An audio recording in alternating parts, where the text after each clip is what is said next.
What is going on, everybody? Back at it again with another YouTube video. And if you guys are not already subscribed and have not already liked this video, what are you waiting for? The subscribe and the like button and the bell notification is right down there. So make sure to go hit that, all three of them, like, comment, subscribe, hit that bell for post notifications because we are on the road to 1,000 subscribers. And if you guys love Philadelphia sports, one team, two teams, three teams, or all four, this is the channel for you because we are the 4 for 4 Philly fan YouTube account. This is what I do. I talk about all four Philadelphia sports teams, Eagles, Sixers, Flyers, and Phillies, every single day. And with sports coming back, you do not want to miss the absolute raw reactions that I will be putting out every single day for every single game. So if you haven't already, make sure to go smash that like button, hit that subscribe button, and turn on the bell for post notifications. Now, to get into today's video, the Philadelphia Eagles made a signing today. That signing is none other than Jason Peters.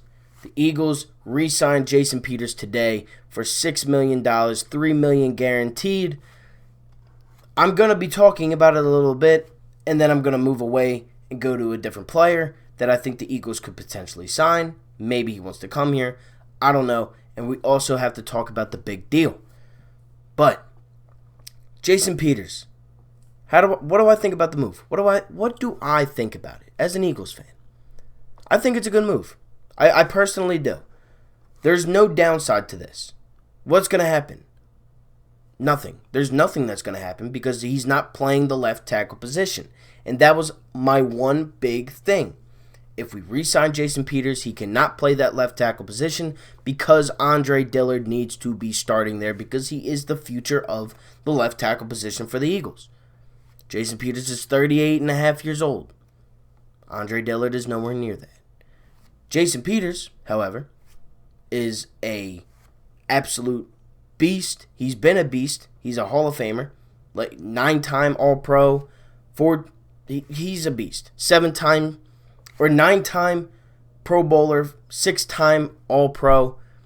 Jason Peters has been such a consistent success with the Philadelphia Eagles over the last 11 years that I'm glad that they did bring it back.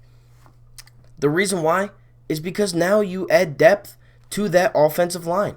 There is no flaw in this. There's literally no reason why you shouldn't have already had Peters on the books other than his contract expiring, which it was, but you should have already re-signed him. He turned down a bunch of other deals from a bunch of other teams because I honestly thought that it was either the Eagles or he was going to retire. And that's pretty much what it was. Do I think the Eagles re-sign him again? Probably not. But if an injury happens, why not? He's always there. But we're talking about this season. It was specifically said that Jason Peters will be playing the right guard position, not left tackle. And that is why I do like this signing. Because Andre Dillard needs to play the left tackle position all season long. He does. He was not a first-round pick for nothing. But here's the thing. If Dillard is either struggling, injured, now you have Peters. Because do I trust Matt Pryor? Yeah, I do. Do I trust Jack Driscoll? Yeah, I do. Players don't get drafted into the NFL if they're not trusted. Yes, it takes a little bit of work. Yes, it takes a little bit of grinding. But that's what OTAs and practices and preseason and all that is for. And I know we will not be having preseason this season. But that doesn't mean you won't have, mini scrimmages during practices. They'll get their work in. I'm perfectly okay with this move because of the added depth of the roster, of the offensive line. When Brandon Brooks went down, Matt Pryor and Jack Driscoll were the only two. Would I have trusted them if they were the only ones and they were starting for me week 1 against the Redskins in Washington? No, I wouldn't have been as comfortable as I am now because of Jason Peters at least being able to give those guys his knowledge, his mindset, what he has done for the last how many years? Like 16? He's a good veteran to have. He's a winner. He's been able to highly compete at a dominant level for years. He's a Hall of Famer. He is going to Canton, Ohio when his career is all said and done. He will be there. No Eagle will ever be able to wear the number 71 ever again. That's how good Jason Peters was. And he's one of my guys. I mean, I love Jason Peters. Who doesn't? Now, the thing that I do have a problem with is that according to Brian Baldinger, that this was the big move. So there is no Clowney, there is no Adams, and there is no Ngakoue. Did I think we were going to get Adams or Ngakoue? No. Did I think we were going to actually sign Clowney? I thought that. I thought we were going to take a shot on him. And maybe there is another move that, he just doesn't know about. Maybe Clowney will be an Eagle. Maybe he won't. But I do have a problem with him saying that it was a big move because to me, personally, this is not a big move. This was just an added depth piece because Brandon Brooks was injured. I'm pretty sure if Brandon Brooks was not injured going into this season, Jason Peters would not have been playing maybe until somebody else got injured. That's just how I look at it. It was not a big move. This was just a reassurance move. This was let's bring in a veteran so we can actually compete at the right guard position. So we don't have to trust somebody that has barely played at the right guard position. Or a rookie, matter of fact. That's why I have the problem, because it was not a big move.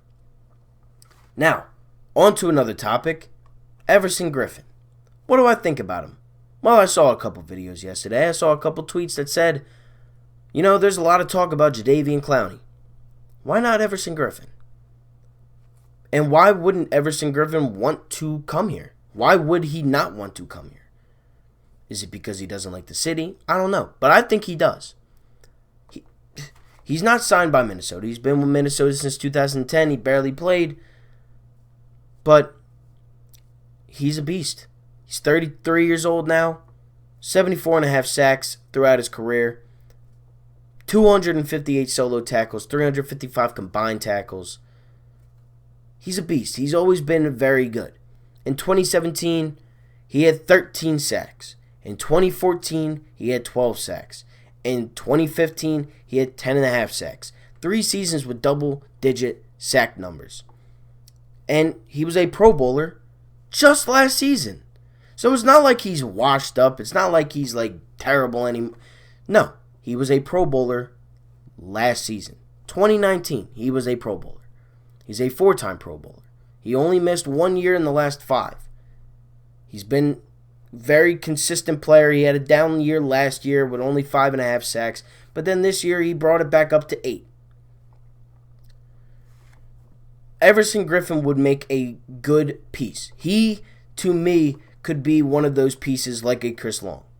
That you need to make, if you need him to make a big play, he can make a big play. You bring him in to make that one big play, and it's totally worth it. You sign him to 1 year, like Chris Long. I think Chris Long's contract was 2 years. But you know what I mean. You sign him to a short contract, short deal, and then there you go. But I don't personally think that Everson Griffen will come to the Eagles. I think there's a more likely chance that Vinny Curry gets re-signed. And I think that actually will happen. I do think Vinny Curry or Nigel Bradham will make their way back to the team. I'm not too sure about Bradham, but I'm pretty confident that Vinny Curry will have a starting job, or not a starting job, will have a job with the Philadelphia Eagles, when the season comes back. If they need him another depth piece at the D tackle position, DM position, he can play both. He's a very versatile D lineman. If they need him to, they can just re-sign him. 1 year, $1 million, Cam Newton type money. And I'd be okay with that. But with that being said, Let me know what you guys think about Jason Peters. Do you like him returning? Do you like him playing right guard? Do you want him at left tackle? Let me know in the comments section below. We are also, again, on the road to 1,000 subscribers. We are at 628 right now. We have been growing every single day, and we have been posting every single day. There's a Flyers video coming up right after this one, so be on the lookout for that. Make sure to like, comment, and subscribe to this video and the channel. Thank you all so much for watching, and I'm out. Peace.